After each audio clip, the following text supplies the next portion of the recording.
ਤੁਸੀਂ ਜਦੋਂ ਲਵੇ ਰੋਡ ਉਰਾਰ ਔਰ ਪਾਰ ਬਾਰਡਰ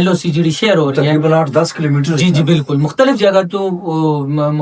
کسی جگہ ہندوستان کا قبضہ اور کسی جگہ آزاد ہو کے آزاد کشمیر بن گیا ٹھیک ہو جائے. اچھا اس میں یہ ہے کہ کسی جگہ تے جتھا تساں کو جنگلات زیادہ نظر آسن تو لوگ یہ آتے ہیں جی کہ اتھے جنگل زیادہ ہیں تو پاکستان والی سائڈ تے جنگل کاٹ ہیں. اس میں یہ چیز ہے کہ جڑی ہندوستان دے زیر قبضہ علاقہ ہے اتھو انہوں نے زبردستی آبادی کو موو کروایا تھا یا زبردستی انہوں کو ہجرت مجبور کیتا اور وہ آزاد کشمیر بھی پناہ لینا تھا مجبور ہو گئے. یعنی تساں آخنے مطلب ہے کہ وہ جنگل والا ایریا لوکاں بسنیکاں دا سا بالکل اوتے پہلے انہیں زمین باڑی سی گھاپ پتر سا اتھے انسانی زندگیاں آسیاں اتھے لوگ رہ رہے سے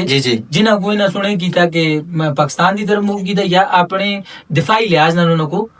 پیچھا کہ اتنا پیچھے کی نہیں ہے جی جس کی وجہ تو ظاہر ہے جتھا غیر آباد علاقہ رہے سی اتھے پھر جنگل ہوسن خودرو جھاڑیاں ہوسن یا کوئی اور چیز. ادھر ارارلی سائڈ تے جڑا آزاد کشمیر دا علاقہ ہے اس وچ اب انسانی آبادی رہ رہی ہے اور اتھے سال وچ 2-3 قسم دی فصلاں یہ لوگ اسی زمین وچوں بڑھانے اور جنگل سائڈ تے لانے. اتھا بھی جنگل تساں کو ملسن لیکن یہ کہ جتھا آبادی ہوسی اس نال جنگل تے نہیں ہوندا نا اس نال آبادی ہوندی ہے اور وہ پھر آبادی بنیادی ضرورت ہی نا انہاں گھاہ پتر زمین باڑی غلہ مکئی